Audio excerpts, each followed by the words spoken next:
If you could learn to do anything, what would it be? I'd love to speak multiple languages. I know a tiny little bit of Japanese, but I want to learn Spanish. I've always wanted to learn Spanish. I took French in college and in high school. Can't speak a lick of it, but I've always wanted to learn Spanish. I wanted to learn how to fly a plane. I want to fly, but like from a parachute. So I want to jump out of a plane. So like falling with style. Falling with style and grace.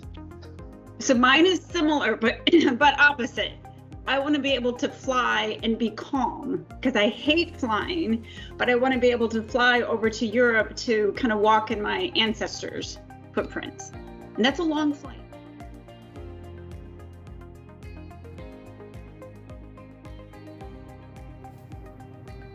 Oreos. Do you just take a bite or unscrew it and eat the filling first? I am a fan of unscrewing the Oreo, eating the cookie that doesn't have the filling on it, and then creating a double stuffed Oreo with the two that are left over. I crush my Oreos up and put them in a cup, cover them in milk, and eat them with a spoon. So that is the best way to eat Oreos in my book. Probably neither. I don't eat Oreos. I'm weird. I don't like sweet foods. So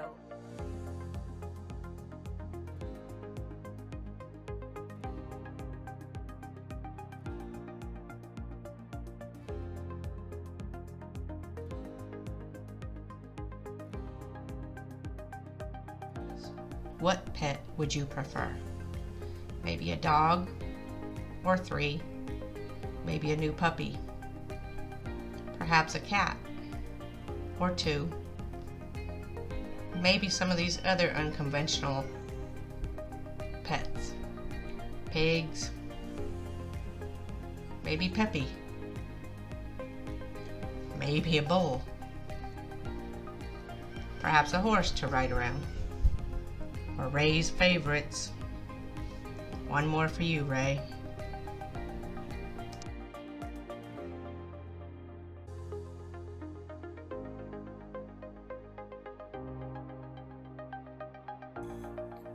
I'm a dog person. Absolutely had Rottweilers and Dobermans growing up as a kid. I have 2 golden retrievers now. However, we did get a ragdoll cat back in December. A big, angry cat. Him and I get along really well, so I'm starting to turn into a cat person, but I've always been a dog person. I have a Cavapoo, which is a King Cavalier and Poodle mix, and his name is Lord Xander. So for me, it is dog. I'm a dog person.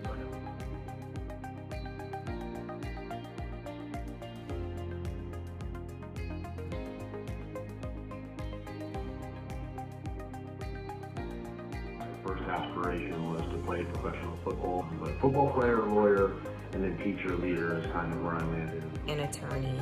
Professional baseball player, that was A math teacher, but I got into my first class with a bunch of engineers and decided it wasn't for me. A musician. Wanted to write and produce and make music. That was the dream for a long time.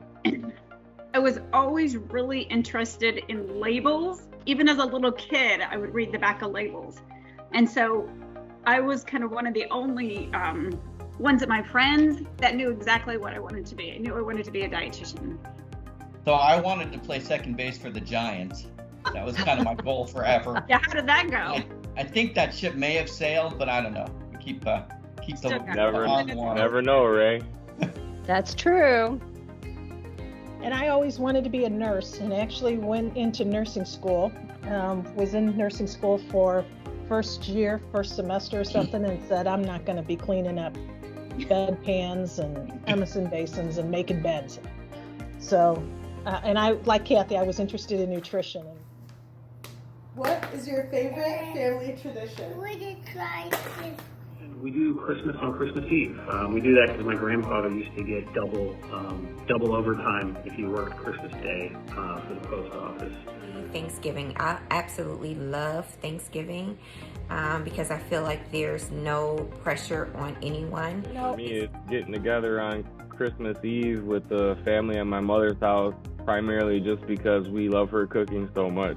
It's always something to look forward to. I don't get it as much as I used to moving out of state, so definitely look forward to Christmas Eve dinner. So mine is kind of the same as Christmas Eve. We as a family get together and we can open one gift, and we let the nephews pick out the gift and give it to us. In addition, when we were kids, we all had to sit at the top of the stairs for Dad to go downstairs and make sure that Santa Claus came. And he does that to this day. So growing up, my mom worked. I was one of the few kids that was a latchkey kid when it wasn't fashionable to be a latchkey kid, so to speak. And so I really never knew how fun my mom was until she stopped working and we actually could go out and do things. So I made a promise to my kids the day they were born that, hey, we will have fun and we'll go out, just the three of us, and leave Dad behind so you can see that I am a fun person. And they really got to know me well. That is so cool. I love it. I definitely like that. My wife started that tradition of being able to open a Christmas present on Christmas Eve. We didn't do that when I was growing up, and so that's the highlight of Christmas Eve and that season for our kids.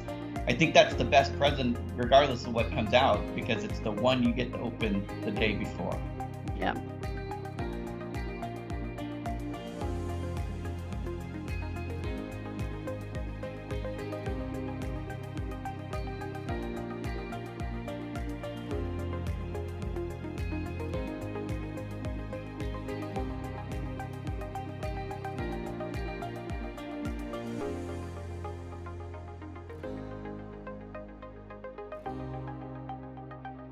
And I'm torn between buffalo wings and sushi. And the only reason I'm not saying sushi is because I eat sushi, but then, a couple hours later, I'm hungry again. Ice cream. Just ice cream. Tacos, yum. Tacos. I could eat tacos every day. All different kinds of tacos. So many Any kind of taco you could think of. My mom's potato salad. She made the best potato salad ever. Wow. Ooh, that sounds good too. My mom made really good cinnamon rolls. Fabulous. Oh, Well, keeping on the sweet thing, it'd have to be pie. And I think Tony knows it has to be pie. I like all pie. Well, if it was a meal, I do chicken fried steak, mashed potatoes, gravy, and fried okra. That is absolutely my favorite meal. If I had to pick just one food item, I'd probably do fried chicken, because there's nothing better than cold fried chicken for breakfast. What would happen if you left your phone at home for the entire day? I think the kids would enjoy it. Ultra anxiety attack. Definitely would have an anxiety attack. I'm not sure because I've left it at home before and turned around to get it. So I'm not sure, but I probably would agree with Renee. I probably would go into major anxiety. So it happened to me this morning. Ooh. I got halfway to the unit and I thought, crap, I left my phone at home. I thought I can do without it. And the next thing I knew, I was in the left-hand lane making a U-turn and calling my husband my personal phone saying, hey, meet me outside. I left my phone on my desk. Yeah, I think I would have to go back. I think the anxiety would kill me. Yeah, what are we missing out on? The text for the emergency phone call. Yeah, exactly. Exactly.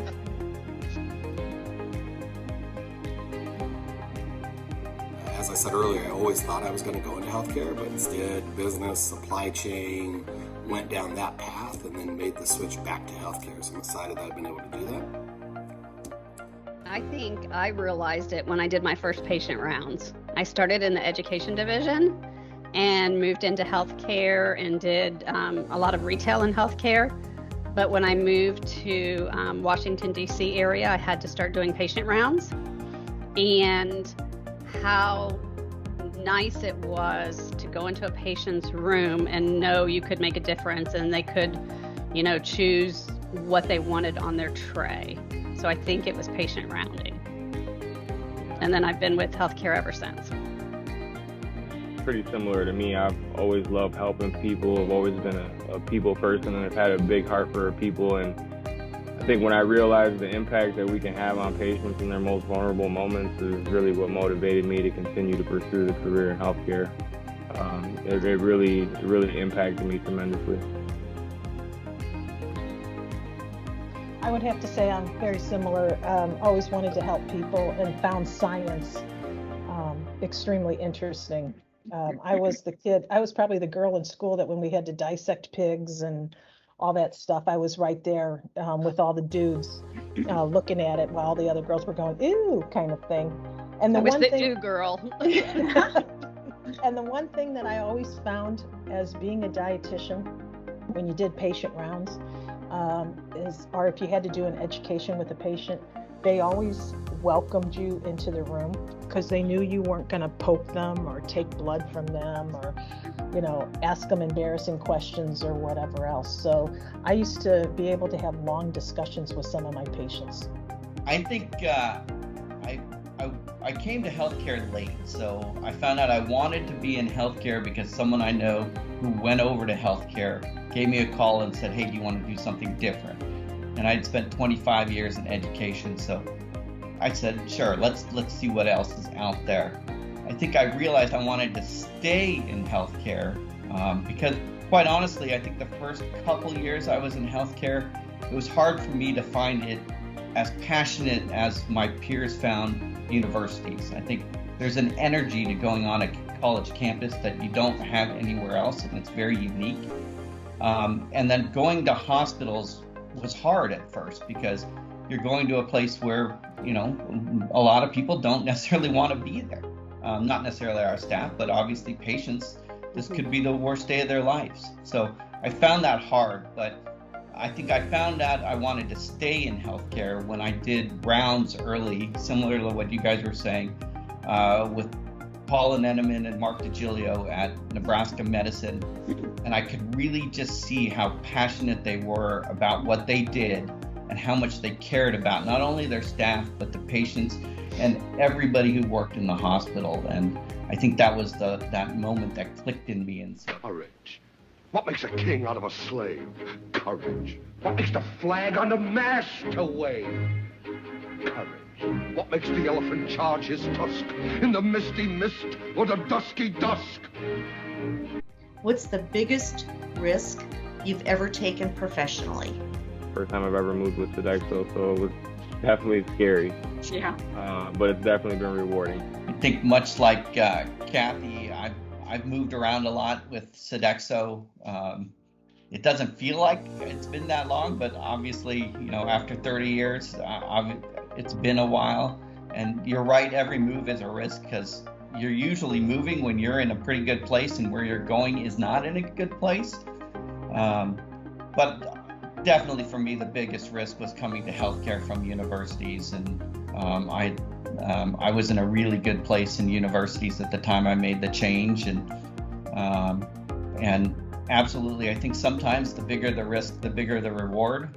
I would just say picking my family up and moving across the country for an unknown job, and it turned out great. I've ever taken is actually coming to work here at Sodexo in healthcare.